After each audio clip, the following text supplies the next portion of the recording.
एक साल पहले भी असेंबली शुरू होने से पहले उप मुख्यमंत्री ने कहा था, अगर आपको याद होगा, कि दरअसल जम्मू कश्मीर के महाराजा डिक्टेटर थे, और एक बार दोबारा वही बयान उसी किस्म का। सबसे बड़ा डिस्क्रिमिनेशन वही जम्मू के साथ कर रहे हैं, उनका उप मुख्यमंत्री होना ही डिस्क्रिमिनेशन विद जम्मू है। तो तभी तो कह रहे हैं कि स्पेलिंग नहीं आते, तो कह रहे हैं हम कर ही जा रहे हैं, आपको स्पेलिंग नहीं आती है। ये भी बयान एक कंट्रोवर्सी खड़ी कर रहा है। उनको ये मालूम होना चाहिए कि राजा का जो एडमिनिस्ट्रेशन होता है उसको मोनार्की कहते हैं जी, वो डिक्टेटरशिप नहीं होती। तो उनको खुद ही नहीं मालूम है। मोनार्की के स्पेलिंग आप पूछेंगे उनसे? मैं स्पेलिंग नहीं पूछ रहा हूं, मैं एडमिनिस्ट्रेशन की बात कर रहा हूं। लेकिन जो किसी का लॉयल नहीं हो सकता, वो हमारा लॉयल कैसे हो सकता है? आप क्या समझते हैं कि वो नादान है? लेकिन सवाल यह है कि एक व्यक्ति, तीन पार्टियां, और तीनों की पूरी हिस्ट्री नॉलेज है, तीनों के बारे में बयानबाजियां पहले से शुरू हुई है। क्योंकि ये सवाल नेशनल कॉन्फ्रेंस का नहीं है, ये दो रीजन्स का सवाल है। तो ऐसे में आपको क्या लगता है कि डिप्टी सीएम को एक रीजन की तरफ टिल्ट करना और कहना कि डिस्क्रिमिनेशन के जिनको स्पेलिंग नहीं आते वो प्रोटेस्ट कर रहे हैं? कुछ चीजें जानबूझकर भी कही जाती हैं कि चर्चा में रहे, कि आप इस बयानबाजी से बेटर था कि आप उन बच्चों से मिलते, लॉ स्टूडेंट हैं, पढ़े लिखे हैं, उनसे बात करते, बैठ के जो बात करके कहते कि ठीक है जम्मू करनी है या श्रीनगर करनी है या दोनों जगह पे करनी है, तो शायद इनकी चर्चा और ज्यादा होती। उस समय मुख्यमंत्री के जो बयान आए वो भी ये लगा कि जैसे वो एक रीजन को रिप्रेजेंट कर रहे हैं। अब उप मुख्यमंत्री भी वैसे ही कर रहे हैं, मगर बड़ी बात है, जैसे पवन जी ने कहा उन्हें जिम्मेवारी जम्मू रीजन की है, तो अच्छा लगता अगर मुख्यमंत्री और उप मुख्यमंत्री में आपसी रिफ्ट होती रीजन को लेकर। सुरेंद्र चौधरी जी की नियुक्ति एज ए डिप्टी सीएम वही ही जम्मू के हितों की रक्षा नहीं कर पा रही है, और वही जम्मू के लिए एक डिस्क्रिमिनेशन है। मुझे याद है कि बीजेपी और पीडीपी का जब समय था, सरकार थी, उस समय डिप्टी सीएम दो रहे हैं, कविंद्र गुप्ता भी रहे हैं और डॉक्टर निर्मल सिंह भी रहे हैं। उस समय जम्मू डिवीजन के साथ क्या डिस्क्रिमिनेशन नहीं हुई थी? कश्मीर और जम्मू की जो गैप की लगातार हम बात करते हैं कि गैप बढ़ेगा, ऐसे स्टेटमेंट आएंगे, तो आपको नहीं लगता कि वो खुद ही डिस्क्रिमिनेशन की बात करके ज्यादा गैप बढ़ा रहे हैं? पवन जी, आपको लगता है बजट सेशन शुरू हो रहा है, बीजेपी को खुद एक मुद्दा दे दिया डिप्टी चीफ मिनिस्टर? मुद्दा दिया नहीं जाता, मुद्दा बनाया जाता है। आप लोगों को शायद तो उनसे सियासत सीखनी पड़ेगी। खुद को बचाने के लिए कर रहे हैं, ना वो पब्लिक की कंजम्पशन के लिए, ना वो हिस्ट्री की कंजम्पशन के लिए। उनको किसी से कोई लेना देना नहीं है, उनको खुद की वास्तविकता के लिए है कि मैं बचा रहा हूं। नेशनल लॉ यूनिवर्सिटी किसने देनी है? क्योंकि सरकार के मंत्री कह रहे हैं दो मांगिए, सरकार में शामिल कांग्रेस कह रही है दो जगह बढ़नी चाहिए, बीजेपी कह रही है दो जगह पे बढ़नी चाहिए, देनी किसने है? दो बन सकती हैं, इसमें क्या, इसमें कोई बुराई नहीं। सरकार भी कह रही है। हाँ, तो दो हो सकती तो है। लड़ाई किस बात की? फिर किसी बात की नहीं है। बजट सेशन से ठीक पहले उप मुख्यमंत्री सुरेंद्र कुमार चौधरी ने दो ऐसे कंट्रोवर्शियल बयान दे दिए हैं जिनका शायद असर बजट सेशन के दौरान विधानसभा के अंदर भी देखने को मिलेगा। मगर बात यह है कि आखिर उप मुख्यमंत्री और कंट्रोवर्सीज का चोली दामन का साथ क्यों बनता जा रहा है? हर किसी मुद्दे पर वो कोई ऐसा बयान देते हैं जिसके बाद फिर बीजेपी को रिएक्ट करना पड़ता है, और उसके बाद वो बयान एक नई कंट्रोवर्सी ही खड़ी कर देता है। सबसे पहले तो इनके दो बयानों की हम बात करेंगे जो ठीक बजट सेशन से पहले आए हैं। मेरे सहयोगी पवन शर्मा उसके बारे में बताएंगे, और उसके बाद बीजेपी से, हमारी तरफ से बीजेपी के फायर ब्रांड लीडर और फॉर्मर मेयर राजेंद्र शर्मा भी हैं। पवन जी, क्या बयान है, जो दो बयान डिप्टी चीफ मिनिस्टर के आए हैं जिनको देखकर आपको लगता है कि वाकई में एक नई कंट्रोवर्सी खड़ी हो गई? देखिए, सियासतदान जो है ना, वो अगर इस तरह की बयानबाजी नहीं करेंगे तो चर्चा में नहीं आएंगे। बयान जो है, अब उसको आप किन किन हिस्सों में देखोगे ये दर्शक पर निर्भर करता है। कोई भी बयान जो लीडर देता है उसके जहन में पहले से होता है कि मैंने ये भीड़ है, इसके सामने मैंने क्या बोलना है, वो प्रिपेयर होकर आया होता है।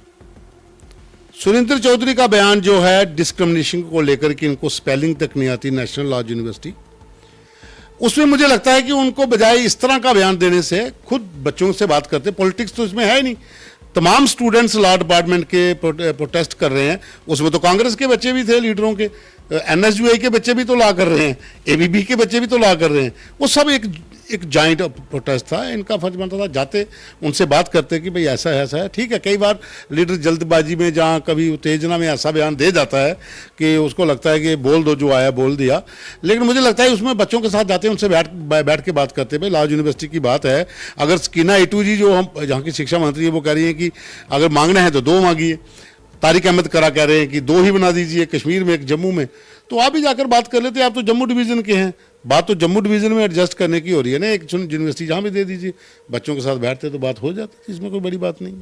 पहले आप बयान सुनिए कि डिप्टी चीफ मिनिस्टर ने कहा क्या, और उसके बाद हम सीधे चलते हैं राजेंद्र शर्मा जी के पास। से एक हटके सवाल रहेगा, एनएलयू को लेकर जो है काफी मांग चल रही है, लॉ स्टूडेंट्स भी कड़ा विरोध प्रदर्शन क्या कर रहे हैं। एनएलयू क्या है डिमांड? नेशनल लॉ कुछ नहीं है, पॉलिटिकल है, पॉलिटिकल बात है। आप कह कर रहे हैं कि जम्मू में दी ये जाती कोई नहीं, सियासत है, ये कुछ लोग हैं सियासत कर रहे हैं, और सियासत से कभी कोई इंस्टीट्यूशन नहीं चलता। बस छोड़िए भेदभाव कर रहे हैं। बताएं, बैठ के आके डिबेट करें कौन सी भेदभाव का मतलब क्या होता है। उनको बोलो डिस्क्रिमिनेशन का स्पेलिंग क्या है। जिनको डिस्क्रिमिनेशन का स्पेलिंग नहीं पता वो कहते हैं भेदभाव। उनको कहो भेदभाव हमें लिख के तो दो कि लिखा कैसे जाता है। ये जो चंद लोग हैं ये जम्मू के रहनुमा नहीं है, ये जम्मू के ठेकेदार नहीं है। हमें भी जम्मू से हम भी जानते हैं जम्मू को क्या चाहिए क्या नहीं चाहिए। Thank you.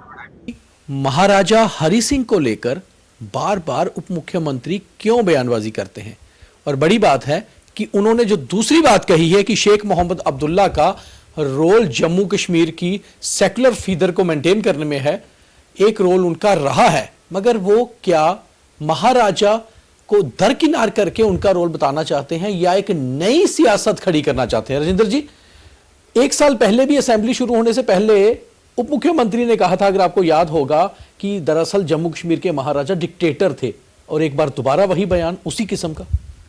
सबसे बड़ा डिस्क्रिमिनेशन वही जम्मू के साथ कर रहे हैं। उनका उप मुख्यमंत्री होना ही डिस्क्रिमिनेशन विद जम्मू है। तो तभी तो कह रहे हैं कि स्पेलिंग नहीं आते, तो कह रहे हैं हम कर ही जा रहे हैं, आपको स्पेलिंग नहीं आते हैं। क्योंकि ये भी बयान एक कंट्रोवर्सी खड़ी कर उनको रहे हैं। ये मालूम होना चाहिए कि राजा का जो एडमिनिस्ट्रेशन होता है उसको मोनार्की कहते हैं जी, वो डिक्टेटरशिप नहीं होती। तो उनको खुद ही नहीं मालूम है, तो वो डिस्क्रिमिनेशन के स्पेलिंग दूसरों से कैसे पूछ रहे हैं? अब मोनार्की के स्पेलिंग आप पूछेंगे उनसे? मैं स्पेलिंग नहीं पूछ रहा हूं, मैं एडमिनिस्ट्रेशन की बात कर रहा हूं। जो राजा का रूल होता है उसको मोनार्की बोलते हैं, उसको डिक्टेटरशिप नहीं बोलते हैं। तो उनको ना तो इतिहास का जानकारी है, ना तथ्यों की जानकारी है। उनको सिर्फ रखा हुआ है ऑन स्लॉट करने के लिए जम्मू के ऊपर। देखिए वो क्या कर रहे हैं इस वक्त, he is becoming loyal than the king. तो उनको अपनी पोजीशन नेशनल कॉन्फ्रेंस में बचाए रखने के लिए जिस हद तक जाना चाहते हैं वो जा रहे हैं। वो बताना चाह रहे हैं कि मेरे से बड़ा लॉयल आपके पास कोई नहीं है, जबकि वो पीडीपी के भी लॉयल नहीं हो सके, वो भाजपा के भी लॉयल नहीं हो सके। अब नेशनल कॉन्फ्रेंस के भी लॉयल होंगे क्या नहीं होंगे वो तो समय बताएगा, लेकिन जो किसी का लॉयल नहीं हो सकता वो हमारा लॉयल कैसे हो सकता है? तो नेशनल कॉन्फ्रेंस भी उनको as a cannon fodder use कर रही है। तो वो as a cannon fodder use हो रहे हैं और जम्मू के हित की सुरक्षा वो नहीं कर पा रहे हैं। देखिए, बात हो रही है डिप्टी सीएम सुरेंद्र चौधरी की और उनके बयानों की। आप क्या समझते हैं कि वो नादान हैं? जो व्यक्ति जब पीडीपी में था, 3 पार्टियों से होकर आए हैं, नादान तो नहीं हो सकते। जब पीडीपी में था तब वो मुफ्ती मोहम्मद सईद की तरफदारी के लिए उनको अपने आका कहते थे। जाहिर सी बात, आप जिस पार्टी में हो, आपकी पार्टी का प्रेसिडेंट आपका आका है। उस समय वो उनके बयानों को प्राथमिकता मिलती थी। जब उन्होंने भाजपा ज्वाइन की तो जम्मू बीजेपी के हेडक्वार्टर त्रिकुटा नगर में उनके बयान सुनिए क्या थे। तब वो कहते थे कि मोदी के अलावा तो दुनिया में सशक्त व्यक्ति कोई है ही नहीं। फिर वो आए नेशनल कॉन्फ्रेंस में। अब नेशनल कॉन्फ्रेंस में आए हैं तो जाहिर सी बात है कि नेशनल कॉन्फ्रेंस के जो आका रहे हैं, जो पुराने जो हैं, उन सब का इसी के साथ है, उनका तो गुणगान करना ही करना। लेकिन सवाल यह है कि एक व्यक्ति, 3 पार्टियां, और तीनों की पूरी हिस्ट्री नॉलेज है, तीनों के बारे में बयानबाजी पहले से शुरू हुई है, पीडीपी के समय, बीजेपी के समय और अब नेशनल कॉन्फ्रेंस के समय। कहानी यह है कि जो बयानबाजी कोई भी लीडर करे, किसी भी पार्टी का जब कोई संवैधानिक पोस्ट पर आता है, जहाँ कोई बड़ी कुर्सी पर बैठ जाता है, जो उसका बयान होता है वो मायने रखता है आम लोगों के लिए भी और चर्चा में रहने के लिए, मीडिया के लिए भी। लेकिन हाँ, जिस तरीके से अभी डिस्क्रिमिनेशन की बात है, डिस्क्रिमिनेशन की बात कर रहे थे, जैसे मेयर साहब ने कहा कि वो खुद एक बहुत बड़ी डिस्क्रिमिनेशन है जम्मू कश्मीर के लिए। मगर पवन जी, डिस्क्रिमिनेशन के स्पेलिंग नहीं आते हैं और डिस्क्रिमिनेशन ऑलरेडी इस समय चल रही है। और बड़ी बात यह है कि नेशनल कॉन्फ्रेंस यूथ विंग के भी बहुत सारे मेंबर्स जम्मू में लॉ कर रहे हैं और वो भी लॉ यूनिवर्सिटी यहां चाहते हैं, क्योंकि ये सवाल नेशनल कॉन्फ्रेंस का नहीं है, ये 2 रीजन्स का सवाल है। तो ऐसे में आपको क्या लगता है कि डिप्टी सीएम को एक रीजन की तरफ टिल्ट करना और कहना कि डिस्क्रिमिनेशन के जिनको स्पेलिंग नहीं आते वो प्रोटेस्ट कर रहे हैं, तो आपको लगता है एक वकील बच्चों के लिए जो वकालत पढ़ रहे हैं उनके लिए बहुत डिमीन करने वाला एक स्टेटमेंट है? देखिए, मैंने पहले कहा था कि सियासतदान जो है वो अपनी जो उस समय जो वर्ड कहता है ना, उसको कई बार पता भी नहीं होता है कि मैंने क्या कह दिया है। लेकिन जब पता तो होना चाहिए अगर समझदार सियासत। अक्सर कई बार जानबूझकर कुछ चीजें जानबूझकर भी कही जाती हैं कि चर्चा में रहे, और कुछ चीजें कई बार गलती से निकल जाती हैं। लेकिन इसमें मैं ये फिर ये कह रहा हूं कि वो जो उन्होंने कहा कि डिस्क्रिमिनेशन का स्पेलिंग तक नहीं आता होगा, जैसा आपने मेयर साहब को पूछा कि मोनार्की का स्पेलिंग भी क्या उनको आता होगा, वो अगर हम एक साइड पे छोड़ दें, हम बीच की बात करें कि आप इस बयानबाजी से बेटर था कि आप उन बच्चों से मिलते, लॉ स्टूडेंट हैं, पढ़े लिखे हैं, उनसे बात करते, बैठ के जो बात करके कहते कि ठीक है जम्मू करनी है या श्रीनगर करनी है या दोनों जगह पे करनी है, तो शायद इनकी चर्चा और ज्यादा होती। राजेंद्र जी, एक सवाल मेरा आपसे सीधा है कि पिछले 3-4 महीनों में हमने आपके साथ भी बहुत डिस्कशन की, माता वैष्णो देवी कॉलेज की एमबीबीएस के मुद्दे हुए, फिर बीच में संतोष ट्रॉफी का हुआ, क्रिकेट का हुआ। उस समय मुख्यमंत्री के जो बयान आए वो भी ये लगा कि जैसे वो एक रीजन को रिप्रेजेंट कर रहे हैं। अब उप मुख्यमंत्री भी वैसे ही कर रहे हैं, मगर बड़ी बात है जैसे पवन जी ने कहा उन्हें जिम्मेवारी जम्मू रीजन की है, तो अच्छा लगता अगर मुख्यमंत्री और उप मुख्यमंत्री में आपसी रिफ्ट होती रीजन को लेकर। तो हमें लगता है कि 2 नेता एक ही पार्टी के जो अच्छी जो कॉन्स्टिट्यूशन पोजीशन पे है वो एक रिप्रेजेंट कश्मीर को करने की बात कर रहे हैं, एक जम्मू को। यहां तो ये हो रहा है कि दोनों ही कश्मीर को रिप्रेजेंट करने जैसे लग रहे हैं, तो फिर जम्मू तो बिल्कुल डिस्क्रिमिनेशन का शिकार है और जम्मू तो सौतेला बच्चे की तरह अलग हो गया। जैसा मैंने आपको पहले कहा, सुरेंद्र चौधरी जी की नियुक्ति एज ए डिप्टी सीएम वही ही जम्मू के हितों की रक्षा नहीं कर पा रही है और वही जम्मू के लिए एक डिस्क्रिमिनेशन है। तो कौन करेगा जम्मू के हितों की रक्षा? फिर तो अगर ऐसा डिप्टी चीफ मिनिस्टर भी उधर झुकेगा, चीफ मिनिस्टर भी कश्मीर की बात करेंगे, तो फिर जम्मू के लिए कौन है? उनको ही डिस्क्रिमिनेशन दूर करनी चाहिए थी, लेकिन उनकी मजबूरी है क्योंकि वो इतनी पार्टी छोड़ के आए हैं। अब अपनी स्थान बचाने के लिए उनको पार्टी की तरफदारी करना जरूरी है, नहीं तो जो कश्मीरी साइड का आपने नहीं पवन जी, मैं भी वही मैं दोनों से एक सवाल पूछना चाहता हूं कि पार्टी की तरफदारी करना अलग चीज है, जम्मू के साथ डिस्क्रिमिनेशन करना अलग चीज है। पार्टी तब तक होती है जब तक चुनाव खत्म नहीं होते। चुनाव खत्म हुए, मेजॉरिटी में गवर्नमेंट आई, गवर्नमेंट किसी एक रीजन की नहीं होती, गवर्नमेंट पूरी स्टेट की है। राजेंद्र जी, बात पार्टी की नहीं हो रही, उसकी हो रही है। और डिप्टी चीफ मिनिस्टर शायद अपनी पोजीशन के साथ और अपनी पार्टी के साथ न्याय नहीं कर पा रहे। पवन जी, आप क्या कह रहे हैं? मेरा ये इनके बीच से एक सवाल था, वो इन्हीं से था कि डिस्क्रिमिनेशन की बात हो रही है कि वो as a deputy CM Jammu सूबे के साथ नहीं कर पा रहे हैं। मुझे याद है कि बीजेपी और पीडीपी का जब समय था, सरकार थी, उस समय डिप्टी सीएम 2 रहे हैं, कविंद्र गुप्ता भी रहे हैं और डॉक्टर निर्मल सिंह भी रहे हैं। उस समय जम्मू डिवीजन के साथ क्या डिस्क्रिमिनेशन नहीं हुई थी? जहाँ हुई थी, इस पर आप जवाब दे देंगे? अगर उस दौर को देखें, कोई ऐसी कंट्रोवर्सीज नहीं हुई थी जो अभी हो रही हैं। और दूसरी बात आप ये देखें कि Surendra Chaudhary ji as a leader नहीं काम कर रहे हैं, he is working as a spokesperson of a National Conference. वो इसलिए हो रहा है क्योंकि उनको अपनी पोजीशन को बचाना है, ना कि उनको जम्मू कश्मीर में पूरे तरीके से न्याय करते हुए जम्मू के हितों की रक्षा करनी है। यहां कंफ्यूजन क्रिएट हो रहा है और क्योंकि उनको क्रेडिबिलिटी क्राइसिस है तो उसको ओवर करने के लिए वो ऐसे स्टेटमेंट देते रहते हैं जो कश्मीरी साइक को अच्छा लगे। नहीं, मगर बड़ी चीज ये है राजेंद्र जी, जैसे आप कह रहे हैं कश्मीरी साइक, क्या कश्मीर और जम्मू की जो गैप की लगातार हम बात करते हैं कि गैप बढ़ेगा, ऐसे स्टेटमेंट आएंगे, तो आपको नहीं लगता कि वो खुद ही डिस्क्रिमिनेशन की बात करके ज्यादा गैप बढ़ा रहे हैं? और आपके लिए डिस्क्रिमिनेशन की डेफिनेशन क्या है? मेरे लिए डिस्क्रिमिनेशन की डेफिनेशन यही है कि सुरेंद्र चौधरी जी को as a deputy CM Jammu Kashmir का डिप्टी सीएम बनना चाहिए, ना कि कश्मीरी साइक को खुश करने के लिए जम्मू पे अटैक करना चाहिए, जैसे वो अभी करते हैं महाराजा हरि सिंह जी का निरादर करके। और उसके बाद में वो कहते हैं जम्मू में क्या डिस्क्रिमिनेशन हुई, और जम्मू वालों को तो डिस्क्रिमिनेशन के स्पेलिंग नहीं आते हैं, और खुद वो कहते हैं महाराजा डिक्टेटर थे, जबकि महाराजा का शासक वो उसको मोनार्क बोला जाता है। तो आप खुद ही आप हिसाब लगाएं कौन कहाँ खड़ा है। पवन जी, आपको लगता है बजट सेशन शुरू हो रहा है, बीजेपी को खुद एक मुद्दा दे दिया डिप्टी चीफ मिनिस्टर ने, और बीजेपी क्या इसको लेकर हल्ला करेगी विधानसभा के अंदर, इसको उठाएगी, आपको लगता है मुद्दों को? जब पिछली बार बजट सेशन था उससे पहले भी तो 2-3 दिन पहले ऐसा बयान आया था। मुद्दा दिया नहीं जाता, मुद्दा बनाया जाता है। तो आपको लगता है बीजेपी इसको मुद्दा बना रही है? क्योंकि बीजेपी के एक नेता हमारे पास बैठे हैं, अगला सवाल इनसे भी पूछेंगे कि बीजेपी की स्ट्रेटजी क्या है। बिल्कुल पूछना चाहिए, क्योंकि उन्होंने आपको बोल दिया पिछली बार की तरह कि 3-4 दिन असेंबली के अंदर ये हंगामा रहे, लोग वेट करते रहे, बाहर हमारे मुद्दे उठेंगे, हमारी समस्याओं का हल होगा, लेकिन उधर टेबल खटकाए जाएंगे। इन्होंने ये कहा, वो कहा, राजा के खिलाफ कहा, बाइकआउट। जिस तरह से बीजेपी पर लगातार बार बार बयान देते हैं सुरेंद्र चौधरी, आपको नहीं लगता है वो अकेले आप 29 के सामने खेल रहे हैं? आप लोगों को शायद तो उनसे सियासत सीखनी पड़ेगी। देखो, स्टेटमेंट जो होते हैं ना, वो 3-4 प्रकार के होते हैं।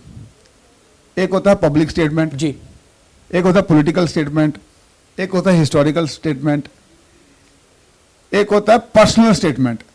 सुरेंद्र चौधरी जी के जो स्टेटमेंट है वो पर्सनल स्टेटमेंट है। नहीं, पर्सनल नहीं कहे जा सकते। अरे वो तो एक रीजन पर्सनल इसलिए बोल रहा हूं, वो खुद को बचाने के लिए कर रहे हैं, ना वो पब्लिक की कंजम्पशन के लिए, ना वो हिस्ट्री की कंजम्पशन के लिए।